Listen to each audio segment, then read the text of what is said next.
నమస్తే అందరికీ. ఈరోజు చర్చించబోయే విషయము ఆర్య సమాజం అనగా సనాతన వైదిక ధర్మంలోని 6 దర్శన శాస్త్రాల గురించి మన తాలూకా ఋషి మునులు ఆది గ్రంథమైన వేదంలో 6 దర్శనాల గురించి వివరించి చెప్పడం జరిగింది. ఇది రిషి దయానంద సరస్వతి ఆర్య సమాజంలో వీటి గురించి విస్తారంగా సత్యార్థ ప్రకాష్లో చర్చించారు.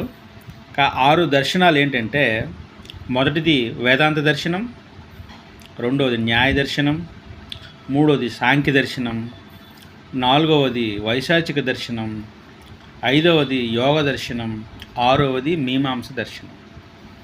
పై 6 దర్శన శాస్త్రాలు ఋషులు విస్తారంగా ధర్మార్థ కామ మోక్షాల గురించి విస్తారముగా అంటే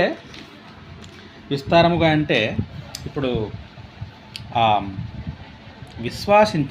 మానవుడు విశ్వాసించే మునుపు దానిని విస్తారంగా చర్చించి సమీక్ష చేసిన తర్వాతే విశ్వసించాలి. అది మనుషుని లక్షణం అని చెప్పి ఈ 6 దర్శన శాస్త్రాలు వేదానికి అనుగుణంగా అనుసంధానించి రాసినవి ఋషుల తాలూకా గ్రంథాలు. ఇవి మన సనాతన వైదిక గ్రంథంలో ఉన్నటువంటి వైదిక శాస్త్రాల్లో ఉన్నటువంటి మన వేదాల్లో ఉన్నటువంటి మానవత దృక్పథాన్ని చాటి చెప్పే మీమాంస దర్శనాలు ఇవి. సో ఇవి మన భారతీయులుగా మన అందరం తెలుసుకోవాల్సిన విషయం కాబట్టి మీ అందరికీ తెలియజేస్తున్నాను. నమస్తే. ఓం.